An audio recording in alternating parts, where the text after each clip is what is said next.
Hey, this is Dr. Priyanka Venugopal, and you're listening to the Unstoppable Mom Brain podcast, the difference between relaxing and numbing.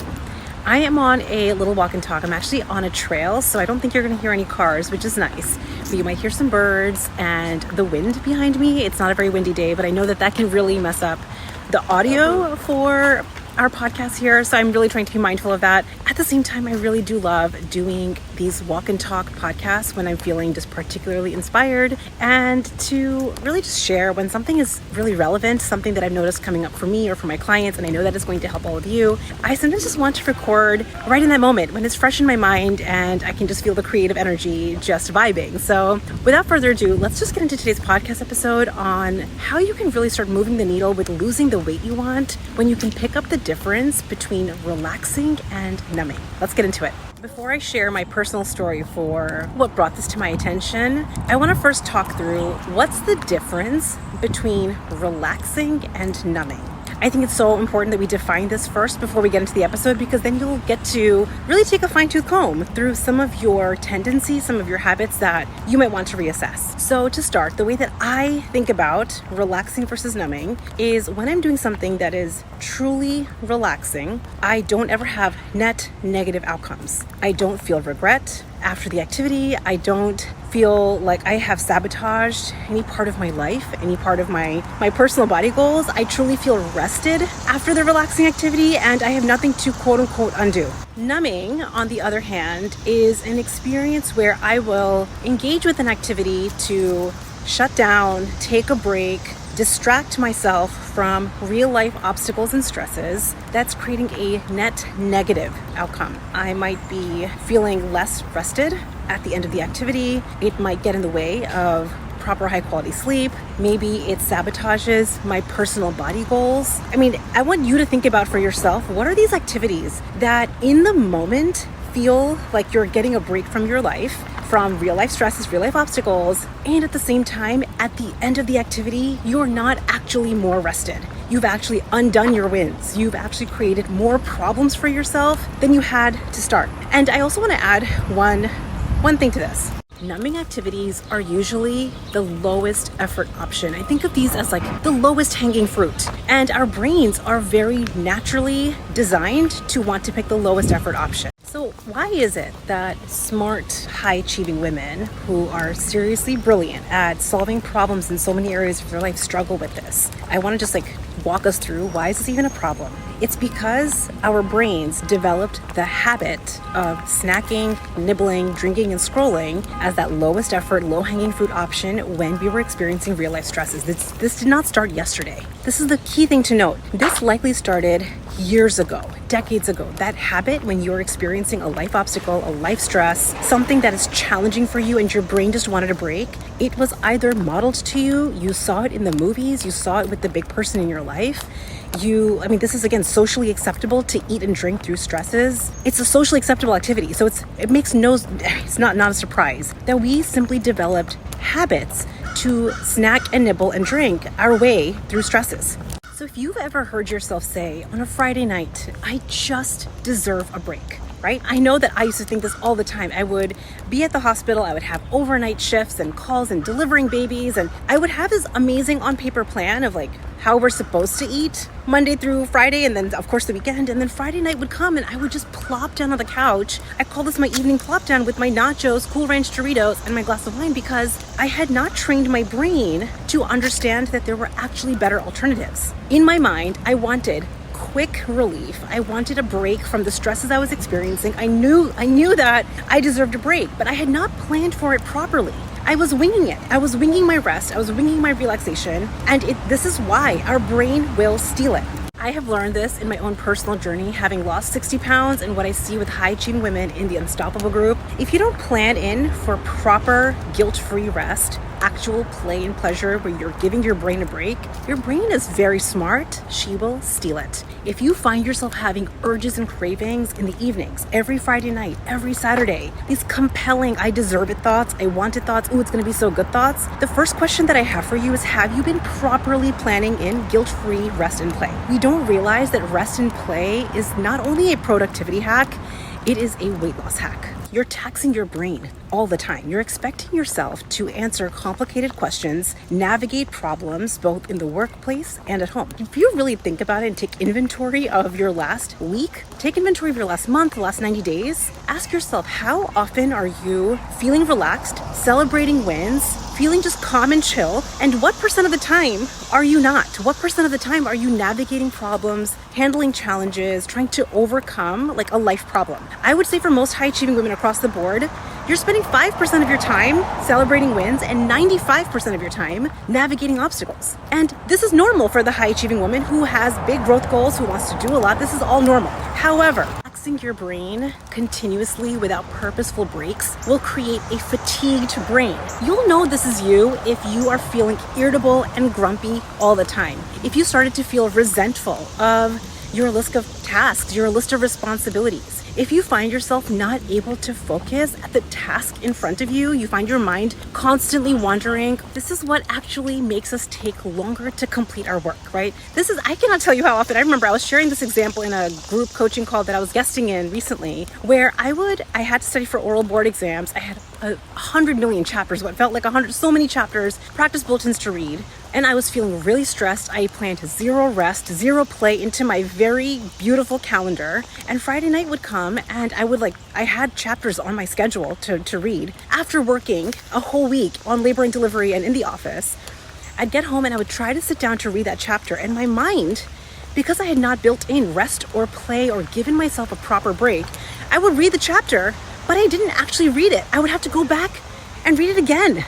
You know how terrible that is for some women and working moms who already feel tight on time? Literally every Friday and Saturday that I had planned, again, I had just skipped over the need for rest and relaxation and play because I just needed to be productive, because I had to get this done, because I had to pass oral boards. Like, you can hear the story, very dramatic story that I had in my mind. Because I didn't plan in proper guilt-free rest, by the way. Guilt-free is the key. My brain would steal it. So what would happen on Friday night, despite my best intentions, despite being a very disciplined person who hits goals in other parts of my life, I would be disciplined to show up to labor and delivery at 7 a.m. I'd be disciplined to go in for a 2 a.m. delivery. Like, we're disciplined people. Why is it that I wasn't able to take that discipline and translate it into my Friday, Saturday, and Sunday night food plans the way that I was eating? Is because my brain was stealing breaks because I did not account for it. So Friday night will come along and I'm supposed to read chapter 1 of Tillin's or, the endometriosis practice bulletin, and my brain will be like, we are not doing that. Priyanka, go grab the chips, get a glass of wine, pop the movie on, let's just check out.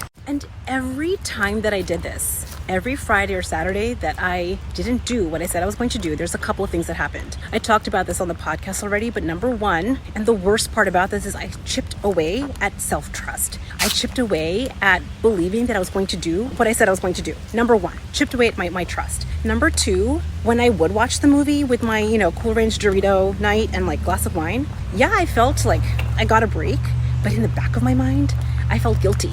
I'm supposed to be reading this chapter. I'm falling further behind. So it wasn't true rest. I left that activity, number one, having sabotaged and gotten further behind on my study schedule. Number two, I sabotaged my weight loss goals. It's part of the reason that I gained so much weight while studying for oral boards. And number three, I wasn't actually even enjoying the experience. I was kind of watching the movie, but in the back of my mind, I was like, oh, I should be studying.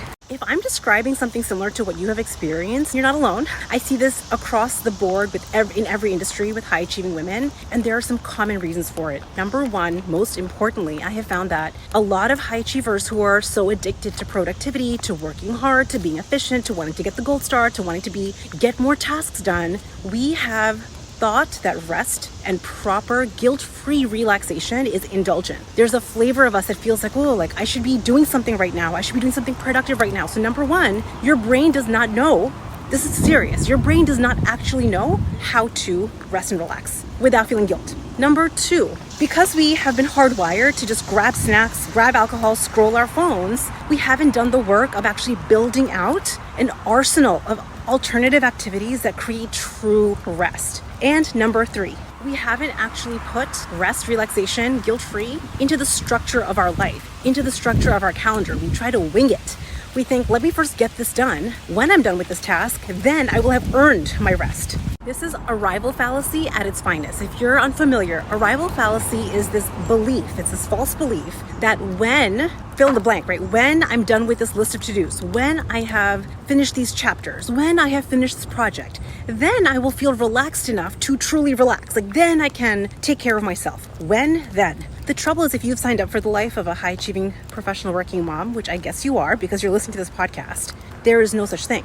The list of when, the list of your tasks, your responsibilities, your work, your to-dos is ever growing. So you never get to the when, which perpetually keeps your rest and relaxation on hold. It keeps it hostage. This is why we have to plan for it properly in advance. Inside the Unstoppable group, I teach my clients something called the 3-bucket system, which is designed to really push your brain to think of alternative, actually restful, relaxing, guilt-free, pleasurable activities that will give your brain and body a break. Proper rest where you feel better at the end of the activity. I want you to just imagine the impact of that. If you felt more rested, more taken care of, and it wasn't something that you had to earn, it was just on your calendar, do you know the impact of how much more focused and productive you would be during your workday? That moment that comes, you're like, I just deserve a break. You actually have a real answer, which is like, hey, don't worry.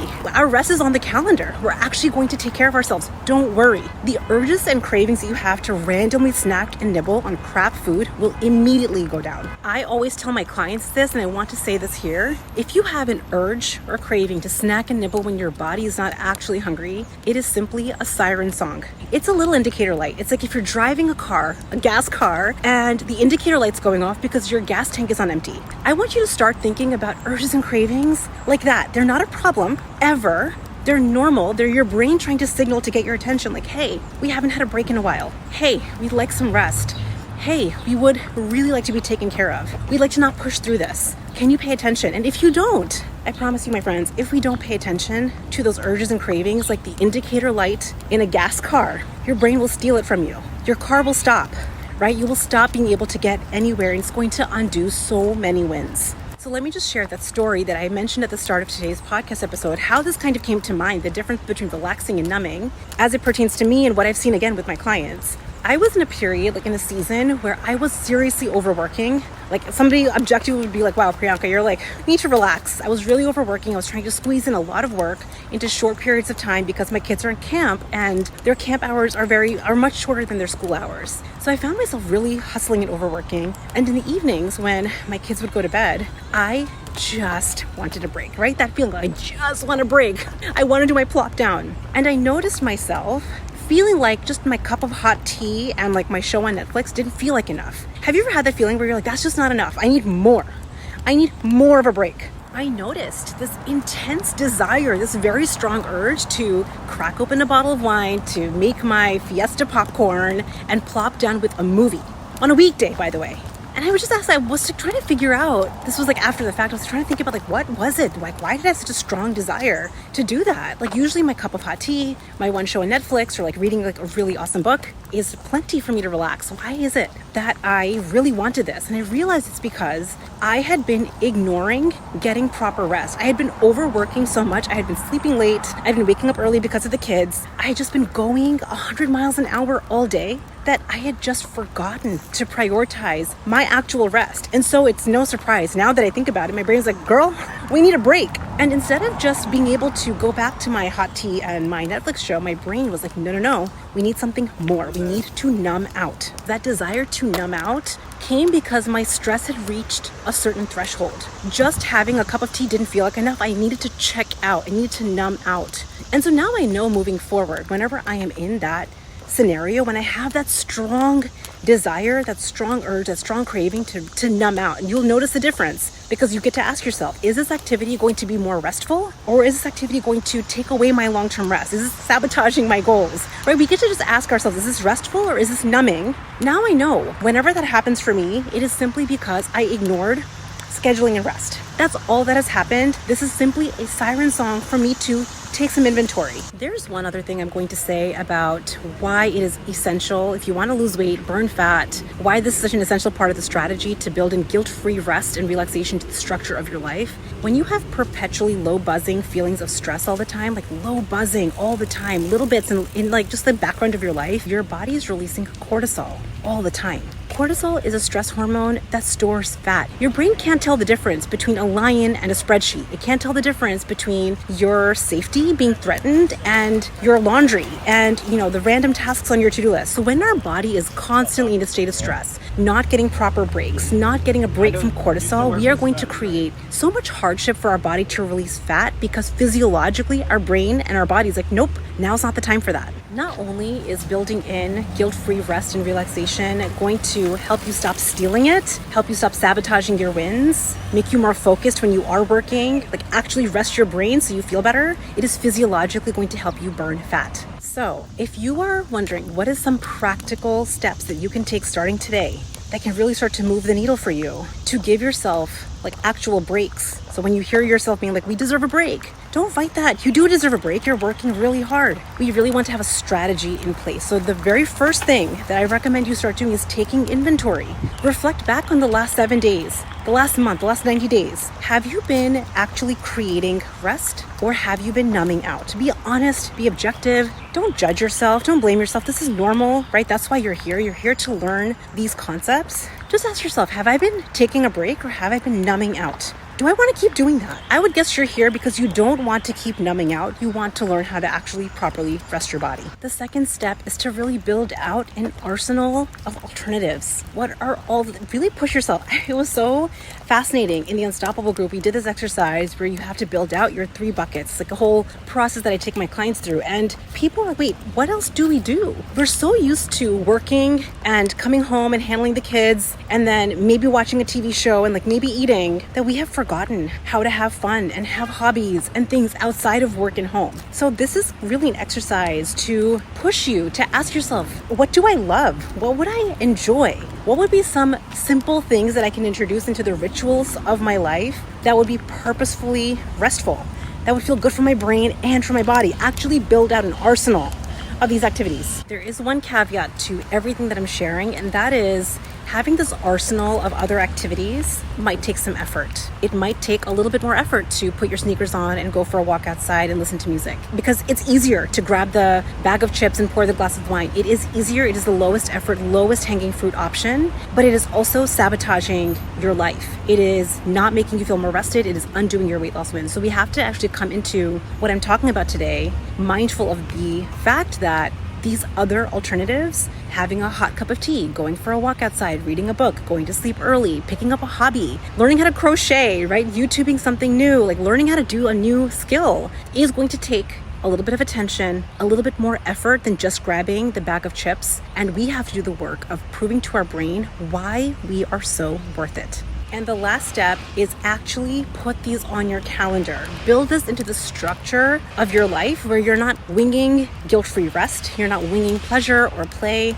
It's on your calendar. So when you hear your brain saying we deserve a break, and you find your desire to walk by the break room, to grab something from the vending machine, to go open up the bottle of wine, to just grab the bag of chips. When you notice that desire, just remember it's a simple habit because your brain is used to not being taken care of. Your brain is used to not getting proper rest. You have to actually respond to your brain in that moment. You have to say something like, don't worry, it's on the calendar now. I promise. We're actually going to do it. And you have to actually follow through. If you want to build trust back with yourself, it comes by putting yourself on your calendar and then actually following through no matter what. One of the most disconcerting things when clients first come to work with me in the Unstoppable group is this idea that it's possible to burn fat, burn stress, drop drama, to lose the weight you want while having more fun, while feeling more rested, while feeling more satisfied. And that makes sense to me because you've kind of come into your weight loss journey for years and years with this very deprivation-filled, restriction-filled, terrible experience, right? It makes a lot of sense to me. And also, if that way worked, if the terrible way of weight loss where you're having no fun, no satisfaction, and no rest worked, it would have worked, which means we have to make a change. So I hope I made a compelling argument today on the podcast that scheduling in, not winging, guilt-free rest, pleasure, and play in a way that feels truly restive is going to be how you lose weight more efficiently, more effectively, how you burn fat more consistently. And there's actual strategy to this. I actually get into this in a lot more detail in episode 3 of my private podcast. So if you have not yet grabbed that, head over to the unstoppablemombrain.com/body reset. It's 6 episodes exclusively available only on the private podcast. And I'm going to talk about urges and cravings in more detail on that podcast episode. So if you have not gotten it yet, Go grab it now. I will meet you in your email inbox with the private URL to get it. And I will see you guys all next week. Bye.